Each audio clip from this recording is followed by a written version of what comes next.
오늘은 갈라디아서 3장 26절에서 29절의 말씀으로 하나님의 아들 두 번째라는 제목으로 하나님의 말씀을 나누고자 합니다. 본 말씀은 너희가 다 믿음으로 말미암아 그리스도 예수 안에서 하나님의 아들이 되었으니 누구든지 그리스도와 합하게 세례를 받은 자는 그리스도로 옷 입었느니라. 너희는 유대인이나 헬라인이나 종이나 자유인이나 남자나 여자나 다 그리스도 예수 안에서 하나이니라. 너희가 그리스도의 것이면 곧 아브라함의 자손이요 약속대로 유업을 이을 자니라. 믿음으로 말미암는 자들은 예수 안에서 하나님의 아들이 된 것입니다. 이것은 예수 안에 거함으로 가능해지는 것입니다. 그리스도는 십자가에 못 박혀 죽으심으로 그를 믿는 자들과 합하신 것입니다. 또 세례를 받음으로 그리스도로 옷 입은 것입니다. 이 사건은 그리스도 안에 있음으로 일어난 일입니다. 세례를 받은 자는 옛 자아가 죽은 것입니다. 그는 그리스도 안에서 새로운 피조물이 된 것입니다.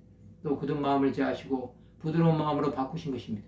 하나님은 예수로 옷 입은 자에게 함께 하십니다. 이것은 누구든지 예수 안에 있으면 하나가 된다는 것입니다. 우리는 그리스도의 것이 되었습니다.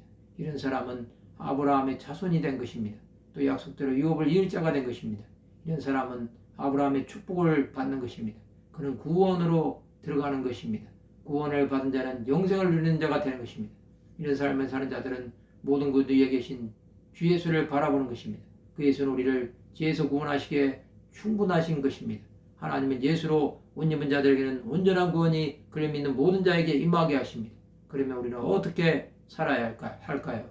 그리스도 예수 안에서 하나님의 아들이 된 것을 믿음으로 고백하시기를 바랍니다. 이것은 자기에게 있어서 주는 것이 아닙니다. 그것을 생명으로 나가게 하기 위한 것입니다.